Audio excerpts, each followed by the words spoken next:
Irish Compete is today's interview, and her fort is fairies. Do you believe in fairies? Clap your hands if you do. Cameraman, I didn't see you clapping your hands. It's not a good idea. Yes, it is. So let's try it again. Do you believe in fairies? Clap your hands. Oh, shit. Oh. And without further ado, let's get to the interview. I'm good. What's the shirt you're wearing? Bride of Frankenstein. That's a cool shirt. I thought so. Now, did you, okay, how did you get that? That is like the exact same shade as the green in your hair. I mean, that's crazy cool. Yeah. I mean, okay, so I guess I could do an official start, but why not? I'll just go into it. So thank you for taking the time to joining me. Thank you for taking the time to join me today. First off, tell me how to pronounce your name correctly, just so I know that I'm doing this. So I want to. It doesn't really matter, but officially in Dutch, my name is Iris Compiet. Irish Compiet? Yeah. Okay. But you can pronounce it as Iris. My last name is Compiet. It's to compete is the same thing. Is it? Yeah, that's what I thought. But no, I mean, I like to pronounce people's names correctly. It's just it's the pronunciation is the same. It's just different in Dutch, obviously. Yeah. So okay, we got that out of the way. Now, since with the T-shirt, one of my later questions was going to be: are you a because looking at some of your personal work, there is an element of horror to it that's not really, I guess, readily accessible in a lot of your published work. And I was wondering, are you a secret horror lover, or are you a... Well, not so secret. I do love, like, when I work, I basically only listen to Stephen King novels, that kind of stuff. I really enjoy the supernatural, weird, that it is, for instance, is one of the good ones, and Salem's Lot and stuff like that. I absolutely adore. So yeah, that's what I listen to. I do not listen to much fantasy books, to be honest. I'm not sure what happened there, but I love Lord of the Rings, but every time I listen to something else, I'm like, it's not Lord of the Rings. It's like it's a downer.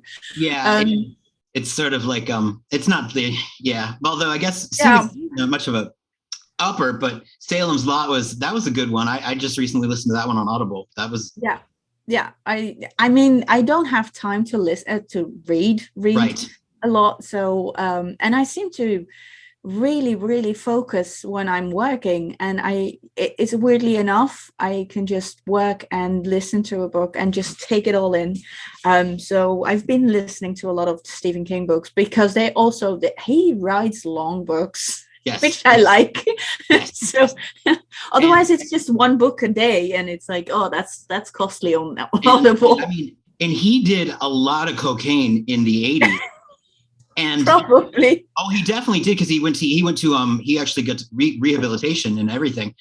But even when he stopped doing it, he still was writing these 1,000-page, books. And I was just like, you got to admire somebody who, like, I mean, does he sleep is the question, I think. Yeah.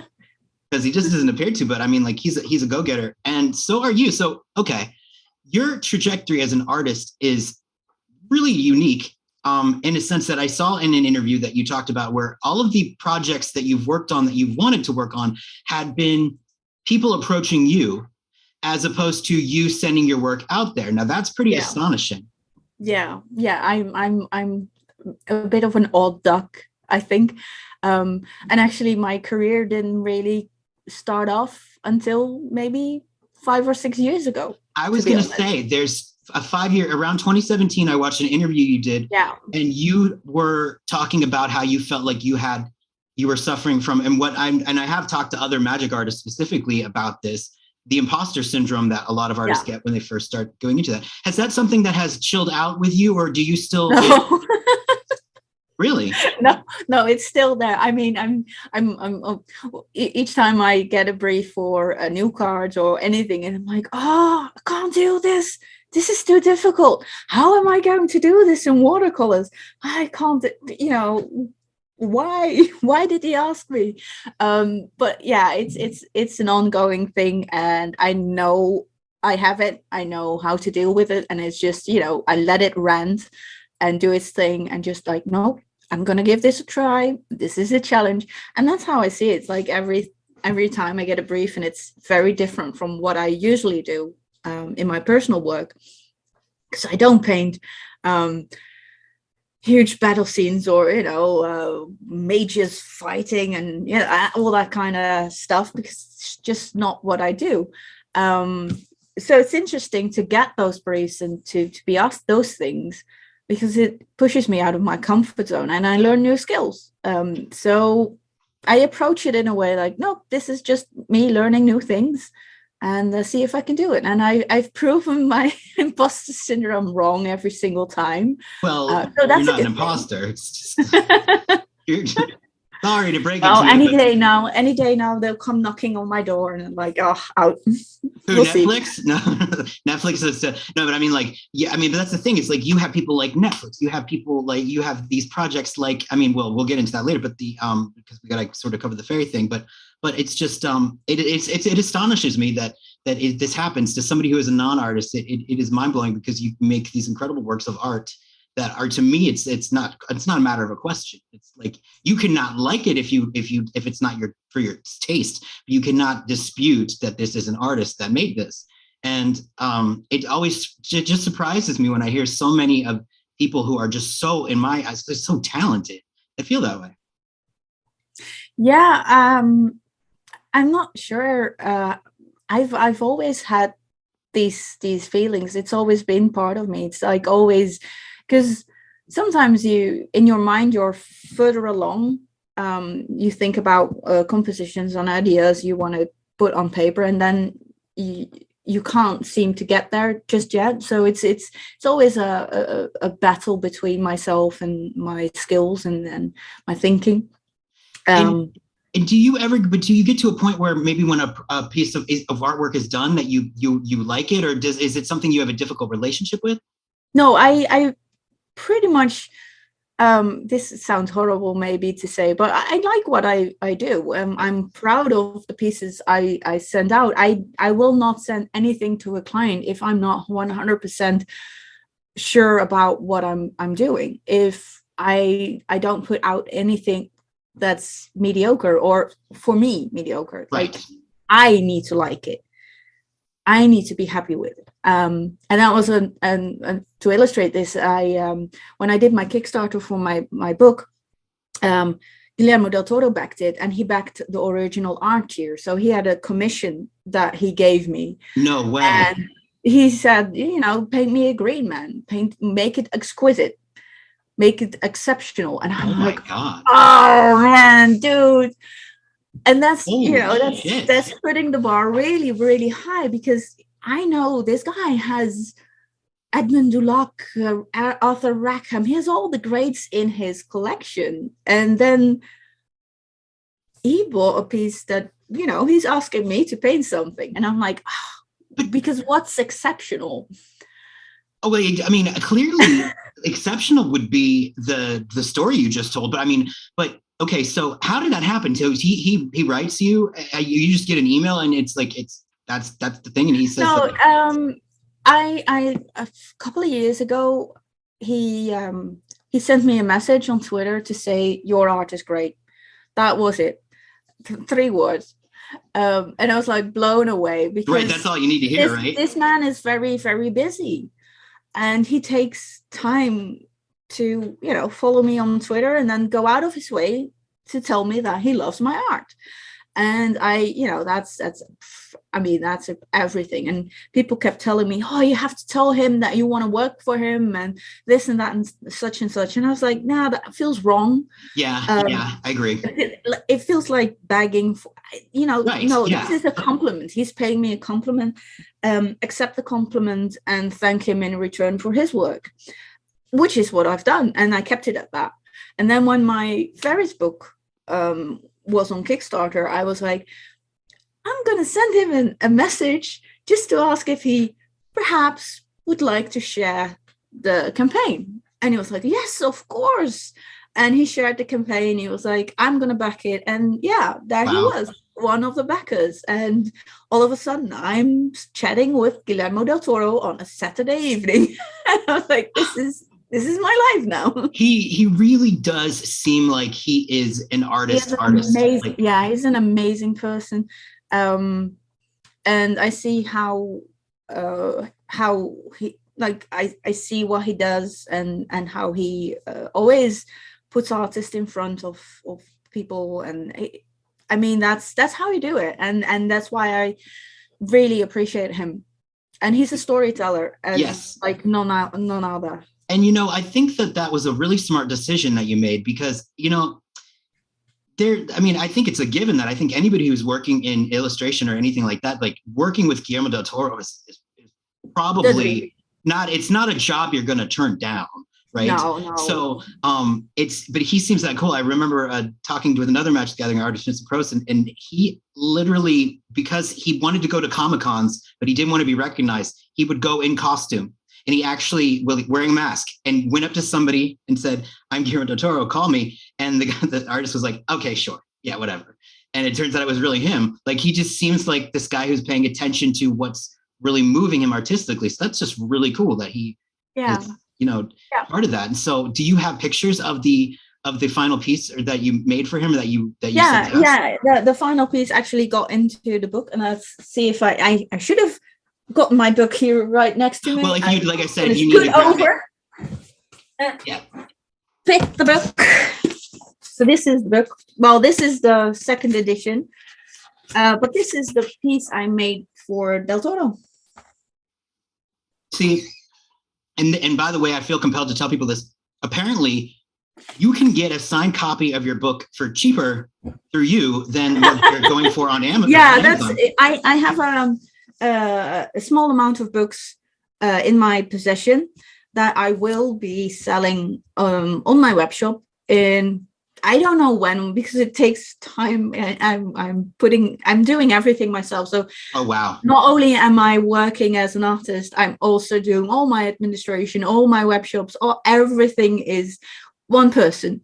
So I have to allot time, and it's just, I have to do all the shipping costs and conversions and stuff like that, and it's horrendous. You might be in line for an assistant, I think, maybe at this point. Yeah, it's not as easy to find in my area, which is the problem. But yeah, the books will be coming in my web shop. There's only an X amount, but they will come signed and sketched, so they will only have an original sketch. Wow. Will be slightly more expensive than the usual simple copy without any of that, but then you have one of the 40 books that might have an original sketch in it. Yeah, exactly. And it's still cheaper than the one I saw on Amazon yesterday. Yeah. It's like, what? It's like $200 like something. Yeah, I mean, and it's a shame that, like, you feel like she should write them and be like, like, can't really do I'm not getting any of that money. Like, people are selling these for a crazy amount of money, and they're not, like, it's like, that's not fair. It's great. They're ripping off people.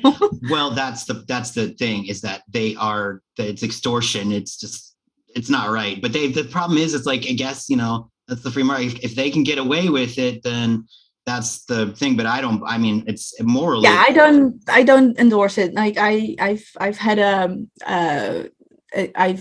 had something happen with somebody bought a book, and it was sent to the wrong address, and I couldn't retrieve it, and it was considered lost.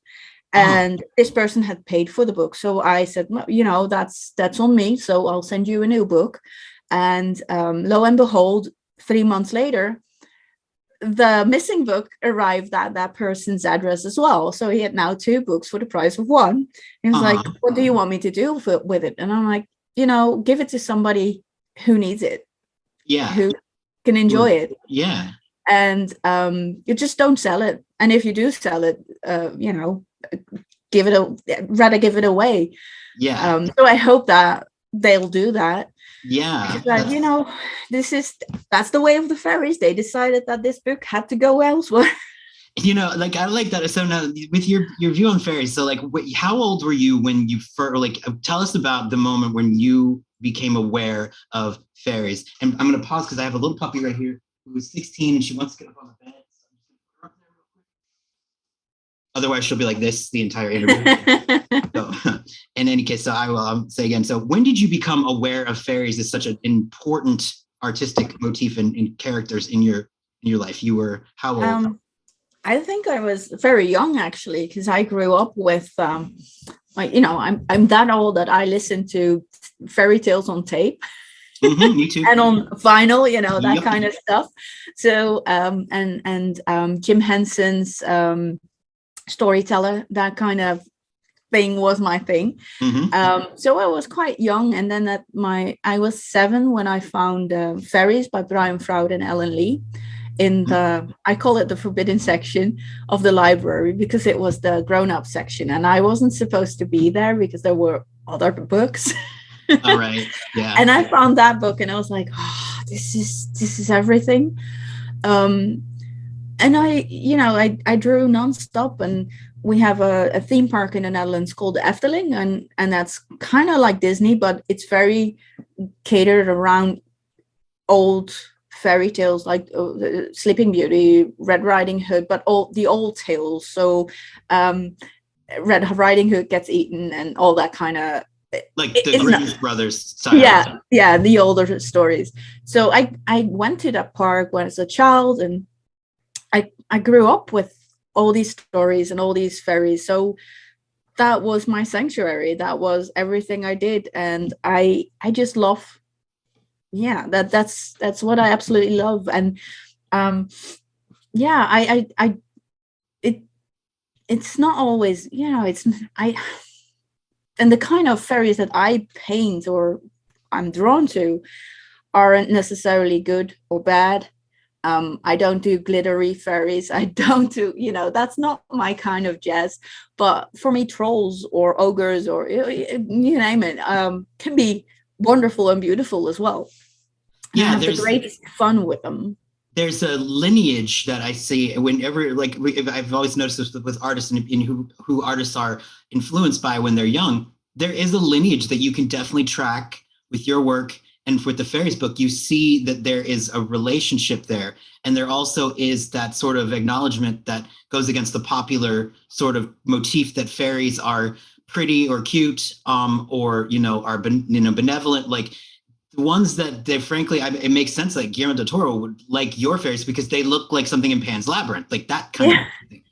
Yeah, well, for me, fairies are nature spirits, and Right. and nature is both beautiful as well as terrifying. I mean, at the moment we have a storm coming up in the Netherlands. There's the wind is howling.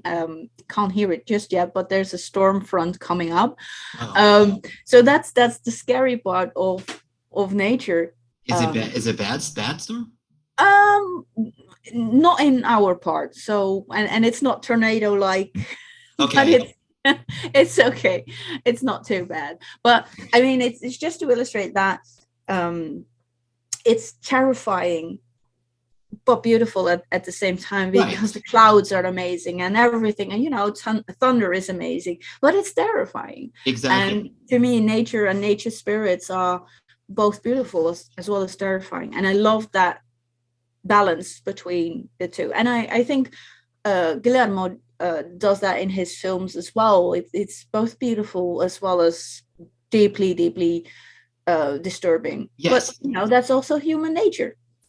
I agree with you 100%. I lived through Hurricane Irma, and I will tell you this: it was the worst hurricane. But being in the eye of the hurricane was unlike anything I've ever experienced. I would never want to go through it again, but it was eerily beautiful in a sense that you go from having 60, 70 mile per hour winds to all of a sudden it's bright and sunny out, and it's clear, and you go outside, but you don't hear anything because all the animals are gone. It's literally dead silent, and it's unreal. But it's at the same time, nature has sort of a way of being like, it doesn't have an agenda. There's no emotion behind it. Yeah. And for me, that's the way I view fairies and nature spirits. So that's the way I approach these things. And so And that's very in line with, indeed, with what Brian does, but also John Bauer, and even Arthur Rackham has that influence. And it's, yeah, I've definitely, that old golden age, or, darker illustration. Yeah. It's very European. It's a very European style influence thing, which, I mean, for me. Yeah, we don't save children. No, I mean, well, yeah, that's it's a very different thing. I mean, it's fine and good, I guess, for those to have a space, but it's not, but like what you said, it's not it's not what you're drawn to. It's not the style that you're drawn to, but, and I mean, and that's great. And again, it's also sort of thinking like, you do have such a unique style. And I think that's what makes you as popular as you become, is because you, like, right out the gate, you have a look to your pieces, which you can still expand on them. And you're capable of doing other, like, very diverse stuff. I've seen in your oil paintings and the stuff that's unreleased. You have a great range of what you can do. But you do have, like, an immediately identifiable style, which I think what makes a great artist is, like, you can. Thank you. Yes. It happened. It just happened. And so you got your education through. You went to school for art, but from what I understand, you were not really encouraged to pursue illustration as a career choice, right? No, well, I could have done that, but I was drawn to fantasy, and I was told at art school that fantasy wasn't real art, and they didn't want any of that. So I was like, I can do this subject, or this, I can study illustration and be completely dissatisfied, killed by the teachers, and they would drill every ounce of happiness out of me. And I was like, nah, it's not going to happen. So I decided to study graphic design, which is, that's still was still very interesting. And I loved designing. Like, that's one of the things. I was able to design my own book. I'm able to design all my items, everything I do myself. Really? Yeah, I didn't. This is completely my work. This is everything. This is from paper choice. Everything is me. Are you kidding? Like, I mean, there's no layout, designer everything? behind this. Oh my God! Like, that's nuts. This is all me. This layout, everything is me.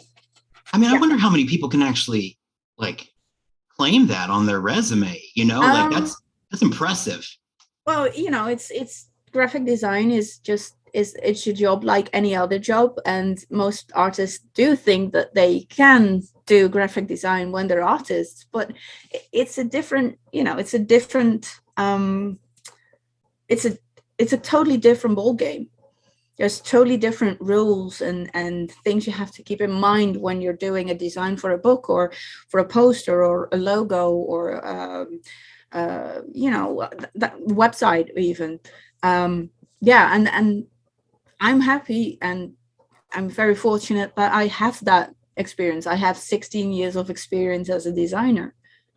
Mm-hmm. Yes. And so, and also I'm wondering, looking back on the way that your career has folded, because I've heard that you were able to work on your art, your personal art on the side during the time you were working as a graphic artist. And so that sort of, I guess, gave you a way to keep yourself like going, looking, kind of heading towards that goal, in a sense that, I know you say you don't like goals, but it just that one that get you through the main door. So do you think that actually worked out for your benefit, like choosing graphic art, even though it wasn't necessarily your number one choice? Or do you think that you would have preferred to have, if you could have had access to a teacher that taught you, like, the way that your inspirations have taught you, which pathway do you think you'd be? I don't know, because I haven't got the experience of that side. Right. I haven't got the experience of having a teacher that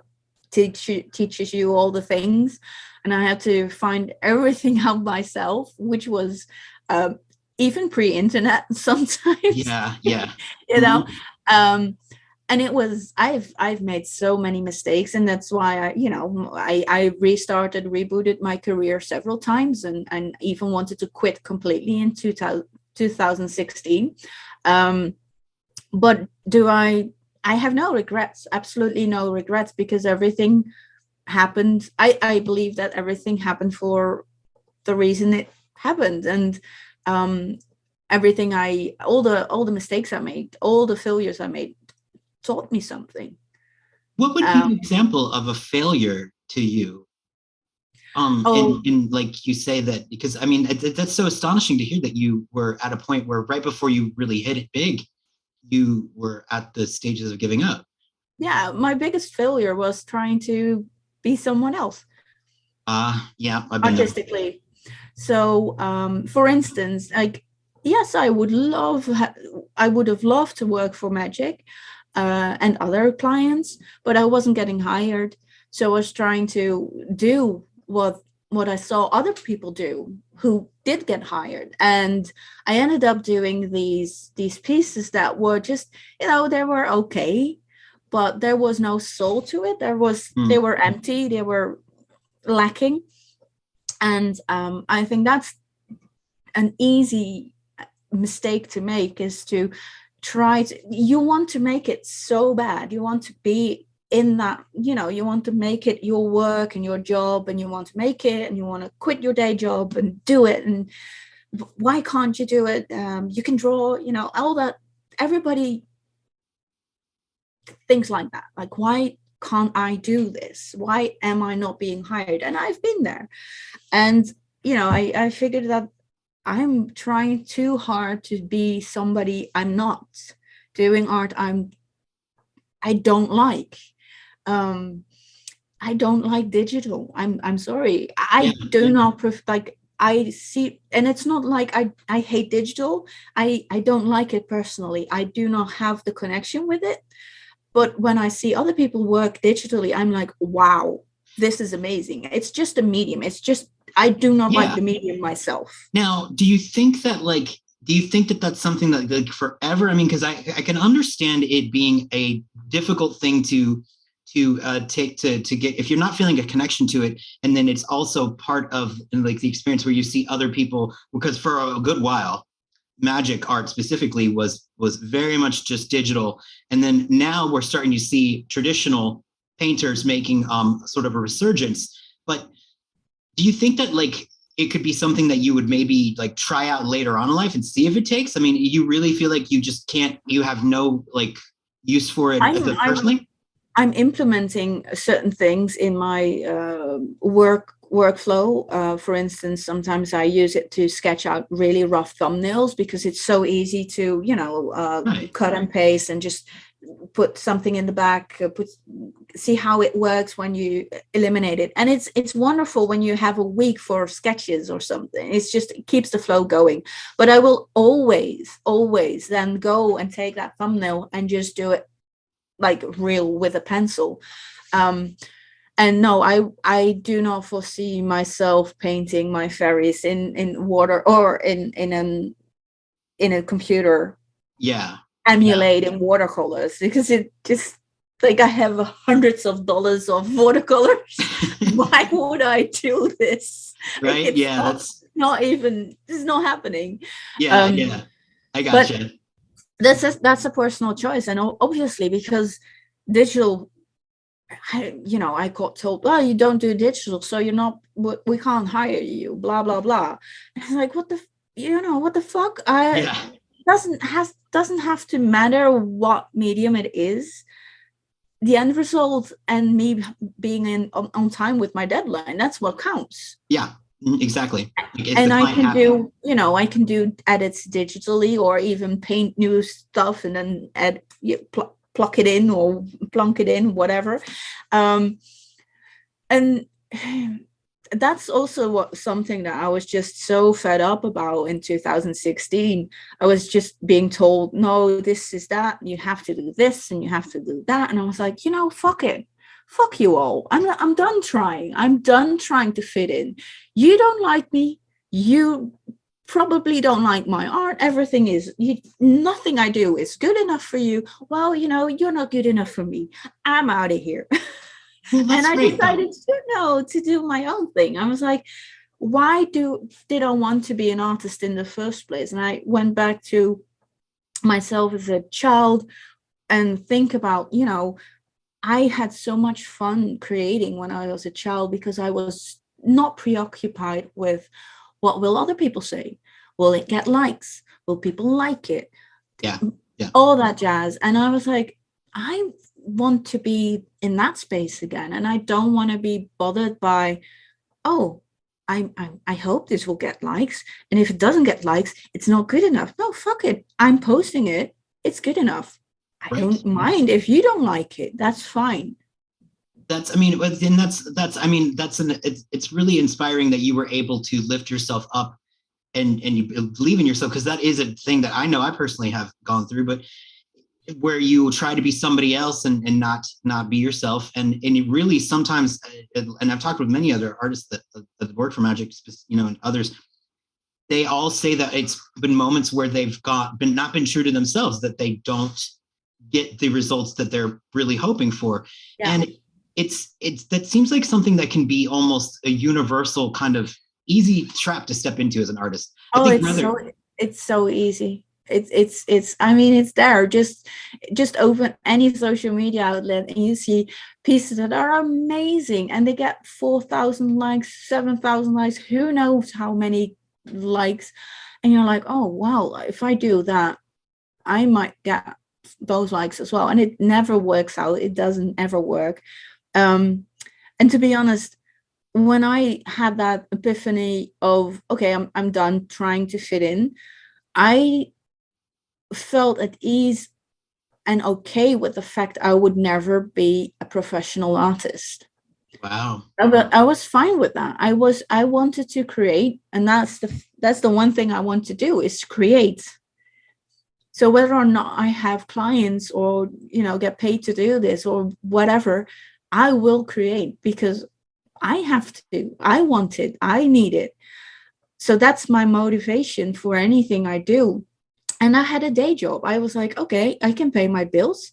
I like the work I'm doing. It still requires me to think creatively. I have to, I have a client who wants a book. I need to design that book. It needs to be beautiful. It needs to be this, that, such and such.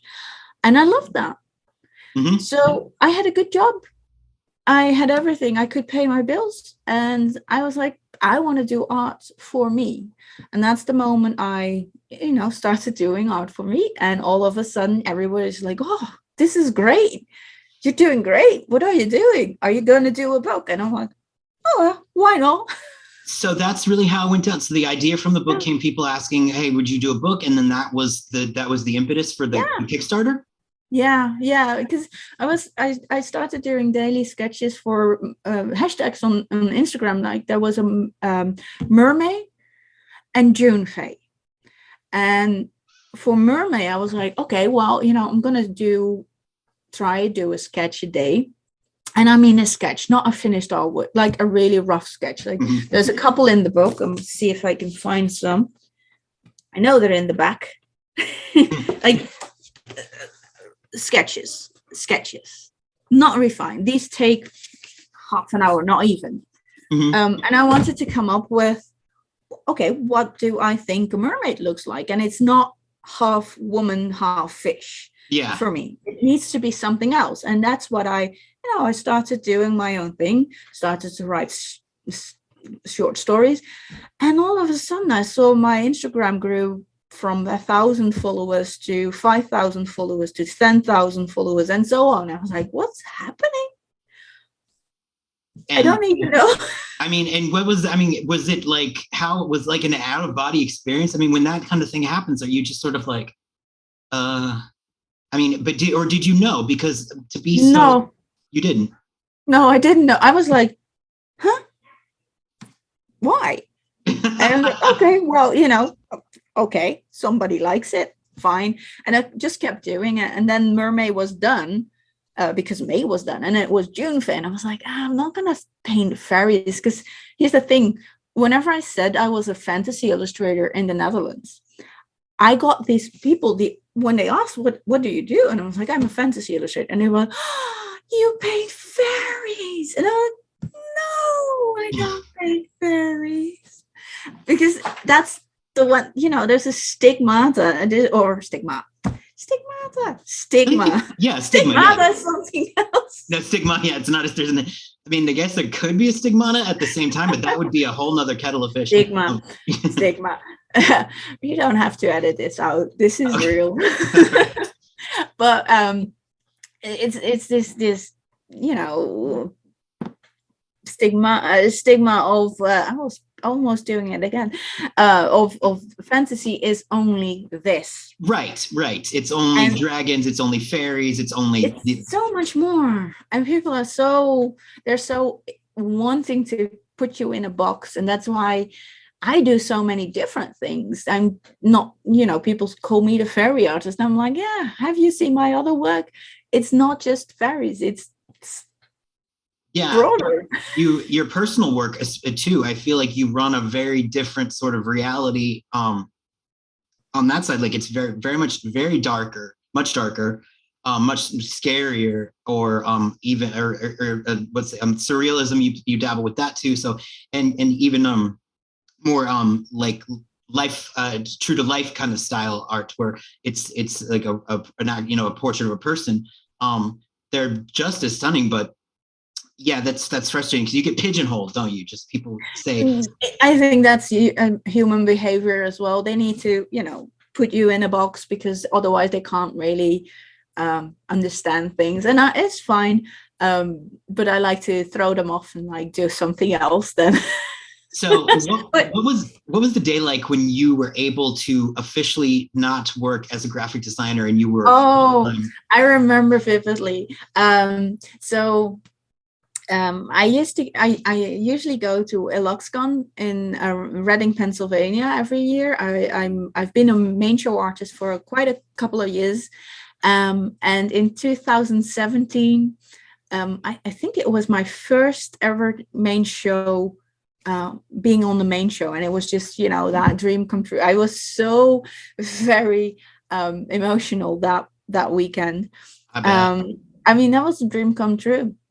And I told my friends, like, I'm gonna quit my day job when I get back home. I'm gonna quit my day job because the fairies were already, I had already picked up the idea of doing a book, and I knew I was already working on the Kickstarter behind the scenes, and I was like, I'm gonna, and I was just telling everyone there because I wanted to have somebody who held me accountable, because it's scary to quit a 16-year day job that is a steady paycheck every single month.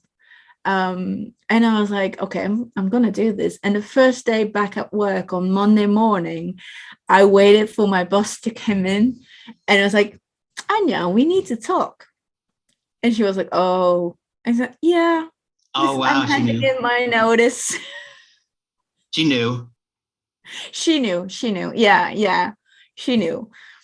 And she was, and you can't blame her for being like, oh, because, Yeah, because I was the only graphic designer on the team that was still operational. My colleague was sick and everything. And I ended up staying longer than I should have. Because there were things I needed to finish, and I was like, okay, well, it's not my problem, but I will do it. And then, you're a good person. On January the 1st of 2018, I was officially completely out of a job. And it was that transition. Were you able to just easily go into? Because I'd imagine going from being like somebody who reports to an office setting to working through your home offices. Is that transition difficult? No, I love being alone. Okay, there you go. Right there. I never enjoyed being in a studio with colleagues because I get very irritated by sounds other people make, or it makes me anxious when people click that, or have a pen and they're doing this constantly. I'm like, there's a word for that. I can't remember the word for it, but you're sensitive to everyday noises that people make. Like if somebody has like saliva or things like that. Yeah. And it's it takes a lot of energy to zone, block all that stuff out. So I prefer to be on my own to work, because then it's only me. Nature sounds are okay, animal sounds are okay, but human made noises are a bit of a problem, which has been very, very trying for the last 2 years, when everybody was working at home and I'm living in a house that's an attached house, and neighbors on both sides, and they're very noisy. So it's been yeah, that's no good. So when did you like, and so when was it that you got I take it that Magic contacted you and said we would be interested in working with you as well? Yeah. Cynthia sent me an email for the card that's shown behind you. Really? She was like, "You want to work for Magic?" I was like, "Yeah." And then I got the brief, and it was, "Oh yeah, very." And then it was like, "Yeah, it needs architecture," and I never draw architecture or perspective. So I had a crash course on perspective and stuff like that. I was like, "Oh man, this is difficult." Again, challenges. I took it on and learned new things. What would you say an example of, like, one of the cards that you worked on? What was one of the ones that was just as easy as like maybe just the easiest one to happen versus Titania. One of the ones that was pardon me? Titania. Okay, yeah. She was the easiest. She was like, "Oh, this is something out of my world." Or the Sylvan Tutor, the second one. And did you know what the Sylvan, were you aware of the importance of the card, or like significance of the card when you did? I have so little knowledge. I'm learning. I never was able to play the game when I was younger, because there's nobody around to play it with. So I just collected the cards because of the pictures. Yeah, that's what I never understood what I was looking at, to be honest. So I learn every single time, and I never know if I have a good card or not. Now, do you play? I'm sorry. Have you ever played Magic Arena? No, I haven't. Do you know that your fairy is animated in the game? Like, there's a computer graphics. Yeah, like he flies on the screen. Yeah, it's like that's great that you. And I mean, yeah, it's you can actually, when you play the card, and they gave it a full animation. Oh, that's cute. Now I want to see it. It looks like your guy. So that's great. So and then I guess, because I'm just fascinated. So I mean, you just get, like, you keep getting these emails. You get email from Jim Henson's company, and how does I from the publisher, not directly from Jim Henson company. Well, yeah. But yeah, I got an email from Insight Editions to ask if I'd be interested. Well, to ask to say actually that Brian Froud had mentioned my name as the artist he thought would be a good fit for the book they're going to do, because he didn't want, he didn't have time. He didn't want, had other things going on. And he was like, well, Edith is the next one I can think of who can do this. And reading that, I was crying already. And then reading the, do you want to do this? And I was like, you do not want to know how much I was crying, screaming, jumping up and down. I mean, my goodness, like, to think, if somebody had said to you, I mean, when you were like younger, that this was going to happen, I mean, would you be like, yeah, no? I mean, it just seems. Yeah, no, that like I would not believe it. And it's a good thing that I didn't know. It's a good thing, because I just a couple of years ago I saw Brian and Wendy walk at a fantasy convention in the Netherlands, and they were walking. They had done a signing, and I was too afraid to approach them to ask them for an autograph. Oh. And I was like, no, they're on a break. I'm not going to do that. Well, I've seen them now. And so, like, what was it like when you first, like, had a conversation about work with a hero? I mean, what was it? Oh, it was so fun. The the first time I went back to Dartmoor to meet up with them, it was such a weird, wonderful day. And they're so welcoming, and I felt at home immediately, and had the most amazing conversations. And like even talks about I get that looks like Brian Froud, and it's like, yeah, well, it's a fairy, but it's totally different. It's okay. And I told him that, and he's like, wow, I had that same thing. Everybody was telling me it looked like Bauer's work or Rackham. You're part of the lineage now. Like, exactly. I mean, well, and that's the thing too. It's like, I guess like if you think about it this way, like objectively, it's like if somebody says like, oh, that looks like a Van Gogh, or, like, it seems like it's backhanded, but it's actually like saying, oh, your stuff resembles somebody who's incredibly successful and renowned at what they do. So, like, is that such a problem? Yeah, but my imposter syndrome is like, see, you're copying. Well, but that's the thing. It's like, but what's really cool about but do you still, it's so hard for me to wrap my head around with you guys, because you guys are just so talented. And it's like, no, I've literally had John Avon tell me that he never understood why people really liked his artwork. And I'm just like, what? It's mind blowing, but I get it. I guess that's part of the experience then of being an artist, is that this is something that's going to happen that maybe people who are not doing that don't understand. But I hope that you can, I hope that I appreciate it. And I actually, it's so like, it's so wonderful. It's so difficult to explain or to put in words how it feels when somebody goes out of their way to send you an email or a message to tell you that you gave them their childhood back, because my book, transported them back to a time where they were a kid and believed in fairies and saw fairies and all those ideas. Or even that my book helped them through a very difficult period. And that is so powerful, to be able to make a difference with your art in somebody else's life, when all you've done was create something that you needed to create, because otherwise, it's a physical need. I get very cranky if I can't create for a couple of days. It's like constipation, isn't it? It's a visual constipation. It's like you need to get it out because it's going to be bad.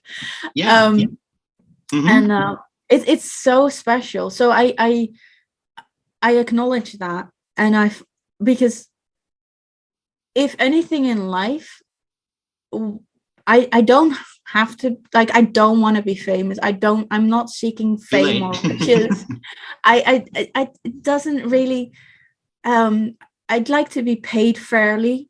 I'd like to earn my money or earn my income, pay my bills, be able to travel a little bit. I don't have to do big and fancy, and I keep it simple. I want to be able to buy new art supplies. That's my drug. I need more paper and that kind of stuff, but I'm happy with my life how it is. I don't need a big car, and I don't need a new television. I don't need all these things. What I need is that hopefully one day a 7-year-old kid will walk into a library, find my book, and be inspired to become an artist. That is the ultimate. And that's going to happen. To inspire people to pick up paintbrushes, pencils, and create, because creating is so much joy.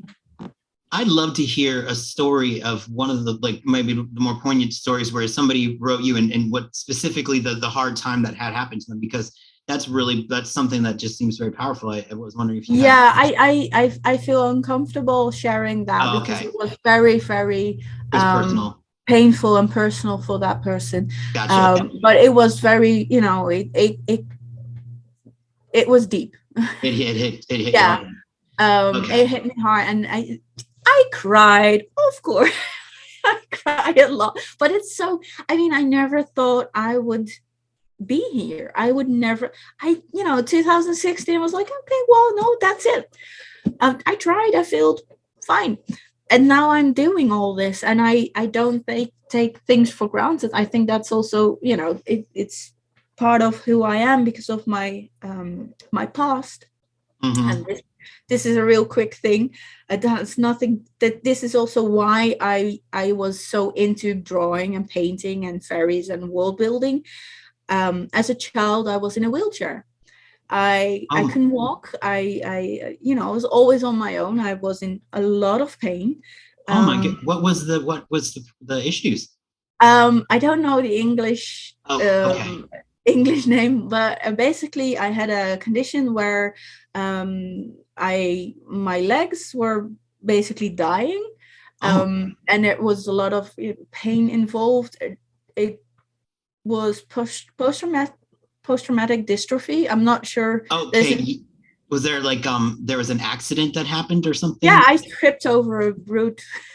Oh gosh. Jeez Louise. Something Okay, yeah, really yeah. stupid, and torn a ligament or something. Oh But damn. this is long time ago. And I was completely in a wheelchair, and the doctor said, well, you'll never walk again. And what happens then is that all your friends do not want to play with you because you can't walk, and you're left on your own. And it sounds very sad, and it's, you know, I turned to my world and my fairies and my fantasy world, and that was, art is a lifesaver, Yeah, that's literally. exactly, yeah, because then that would make, I mean, to imagine like a little child that doesn't have the access to their legs, it would make sense that like something that's magical and can fly around and Yeah, move on their own is something that would be really cathartic for you to get out yeah, on. yeah. I mean, that's And most children that have a trauma will do something in that line. They make up worlds to escape in, and that's what I did. And that's why I don't take anything for granted, because I wasn't supposed to walk, and here I am. I'm walking. So it's everything I'm doing is just, it's a cherry on top of whipped cream on top of a mountain of ice cream and I mean, everything. well, that's great though. I love it. I love hearing this kind of the thing because it's just it's inspiring to hear the success happening in an authentic way. Because again, like you said, you never doing these pieces of artwork with an agenda. It's just you're doing them because they need to be done.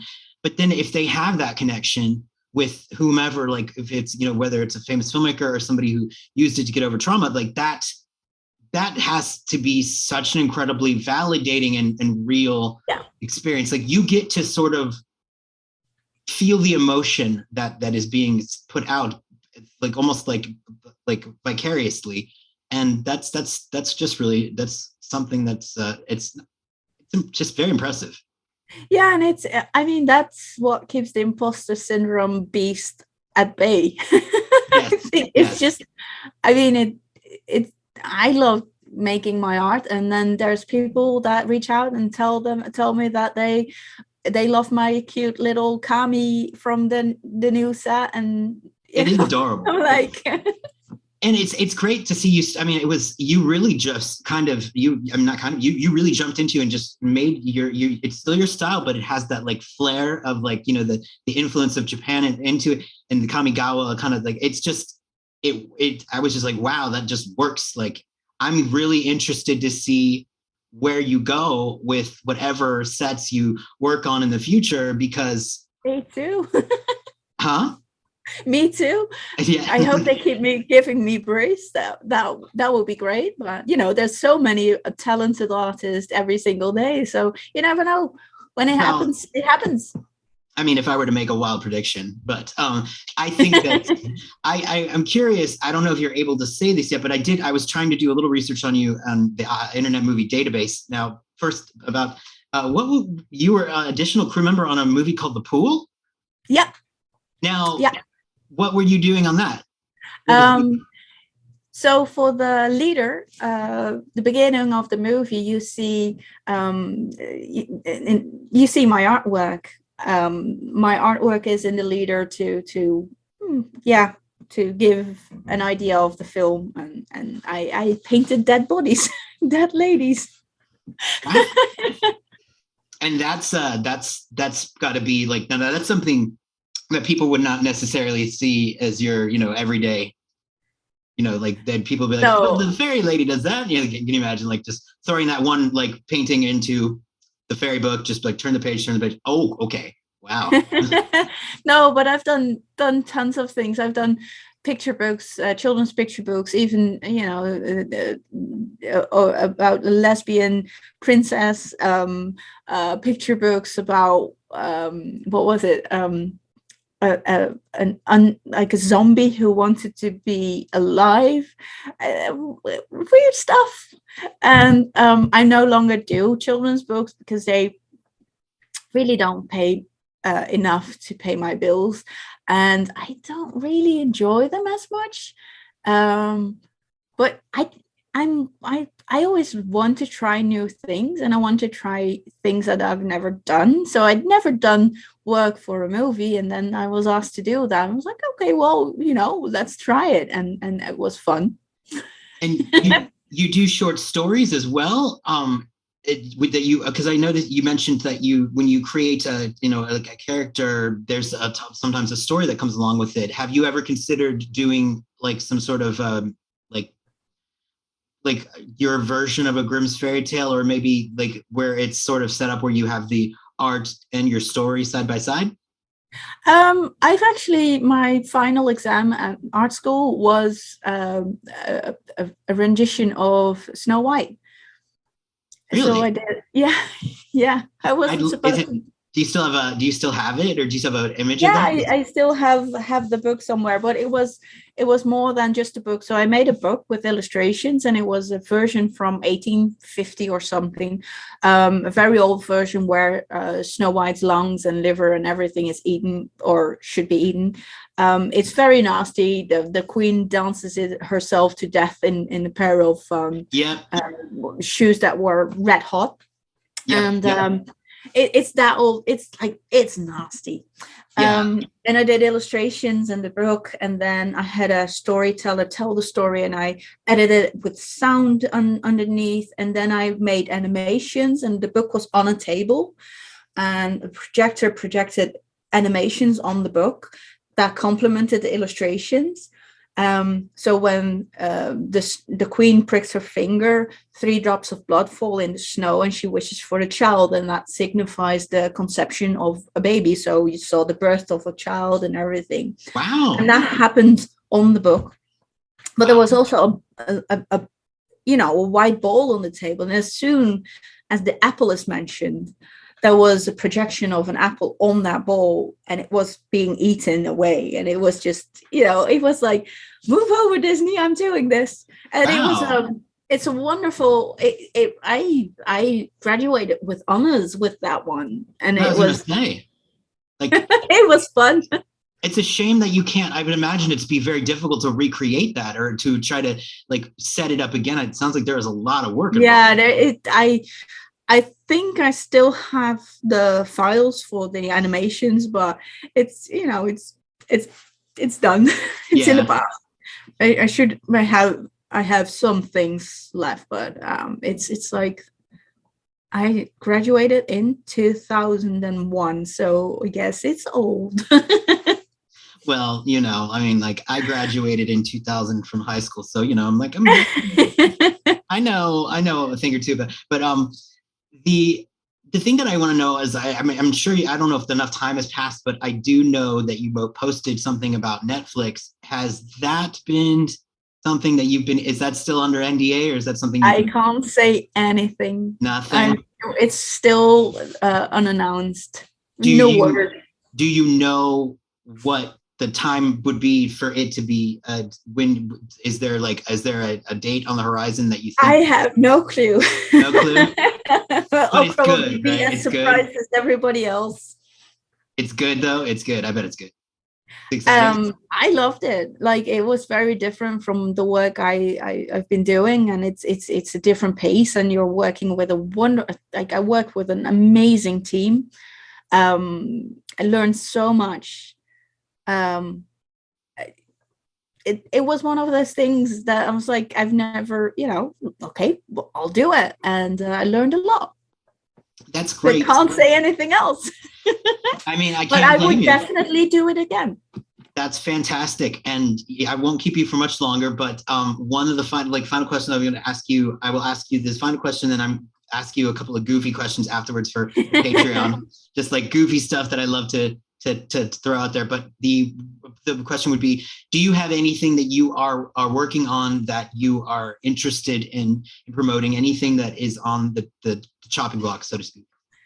Well, I'm working on a sculpture at the moment, which you might have seen. Let's see if I can pull her up. Let's see. Oh. This little lady. Yes, I have seen that one. That's nuts. I mean, again, like there's not even enough time to cover. Like, how did you get good at that at the same time? I mean, just go with it. Go with it. Imposter? Yeah, I don't know about that. I mean, like, does the imposter syndrome hit you as hard with the sculpting? Because like that's like no, I just do this for myself. So there's no. This is for me. But I have no. I don't do this for clients. I don't do this for anything else, but just having fun. So could you see yourself doing like something for like K&B or like a special effects company? Like, what if they approached you and said, we'd like you to design a creature for our horror film? Would you be able to do that? Or do you not want to do that because it's just something you do for fun? Oh, I would do that, but I think there's better, quicker sculptors that are more equipped to do that. But I can design it and we can work together. Okay. Yeah. All right. Okay. But I'm not doing like this is without any time limit. It could take a month. It could take 2 months. I do not care. It doesn't. It's monster clay. It doesn't have to be finished. But another project I'm working on, and this is it's another thing for the Fairies of the Faultlands, and it's an oracle deck. And I've teamed up with an amazing writer, Ari Burke, who has worked with Brian Froud and has done many books on mythology and folklore and stuff like that. He is a professor in the area, and we're teaming up to do an oracle deck for the fairies, which is coming hopefully next year. Wow. If we're lucky. And that will be like, it will be like when you say oracle deck, it'll be like written, there'll be like one side that has writing on it, or it's there's going to be a book and there's going to be cards, and the cards are it's all a unique artwork. So I'm doing new stuff. Wow. And it's basically, we're doing it a bit different. So it's going to be another Fairies of the Faultlands part X. I don't know, but it's going to be geared towards an oracle deck. So for people who love these things, they can see how they interpret things. I think that's probably a good bet for people who like fairy art, that oracle decks would be a good fit for sure. And I wanted to do one for so long, and now I'm able to, and hopefully it will be coming out maybe next year, hopefully. Obviously I have to do all the artwork still, but I'm positive. And if somebody were to want to purchase anything you would like that, they would go through your website, correct? They would go most I mean other than books like the Dark Crystal, the Labyrinth book is coming out in June, by the way. So the Labyrinth Bestiary, that's in June. All those books can be bought in stores, online. I will have a couple of books of the Labyrinth in my store when it's out. That will come with a drawing as well again. And other than that, I'm hoping to be able to start selling some artist proofs with sketches on them, because I've not been selling any. I've been hoarding them like smoke. So I will be adding artist proofs to my web shop as well. People have asked me to ask. Yeah. They've been like, Yeah. so what is, because it's certainly you're in high demand, which I guess is why the artist groups have just been very busy, but that's great to hear. Yeah, I have not there to the paper is not suitable for watercolor, so I have to figure out how I'm doing this, but I'll figure something out, and I haven't had time. Last year was crazy with the Labyrinth book and Netflix and everything, so hopefully this year I'm taking a bit of a break with most of my client work, and I'm just focusing on Oracle deck, doing magic. That's one of the clients I will never say no to. Yeah. And yeah, we'll see where it goes. I don't. Hey, what if Guillermo del Toro rings me up? I can't say no to them. Yeah, that's the thing. It's like, and that's a very real possibility. I mean, I don't know if that's a possibility, but we'll see. I'm just saying it's more likely that he's going to ring you up than ring me up. It's just that's I think it seems like there's more of a chance. I'm throwing it into the universe because I want a Fairies of the Fault Lines animation or something like that. Oh my God, that'd be really cool. Well, yeah, you know what? Like, we'll throw it out there, like that book, The Secret. I love that book, The Secret, where The Secret is it's sold like 120 million copies, which means it's not really a secret, is it? But like it's, you put it out there and then the universe will take it. So hopefully that works. But I mean, it to me, it seems like a reasonable expectation, at least from a fan standpoint, because you guys have a definite link in style, and that he's got the same taste of like the people that you love, he loves. You can just see that. We'll see. Well, that'd be great. I mean, so much can happen, and that's why I never really have goals. It's just I have a general direction of where I want to go with my art and with my life, and we'll see whatever comes on my path. And if it's fun, I'll do it. Well, good for you. I mean, you know what? Like that's fantastic. I mean, like it's you very very grounded for the amount of success that you've had. It could easily see that you could easily see how somebody with like less of a sense of self would be able to like sort of buy into like the amount of success, and you see people kind of lose their spark as that be when they start to buy into their own publicity. You know what I mean? Yeah. You don't seem to have that going on, so that's good. I think that's my upbringing. It's like in the Netherlands we say, doe maar gewoon, dan doe je al gek genoeg. Stay normal, then you're crazy enough.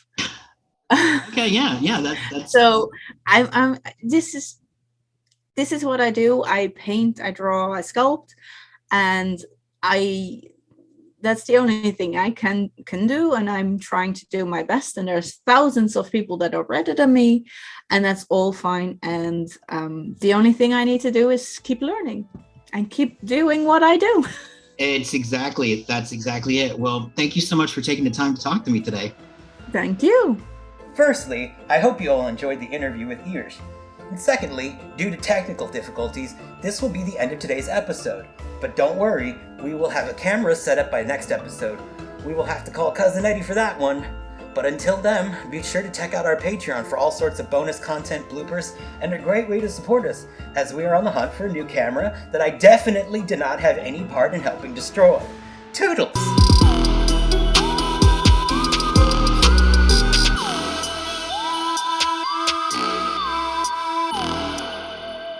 Bye-bye!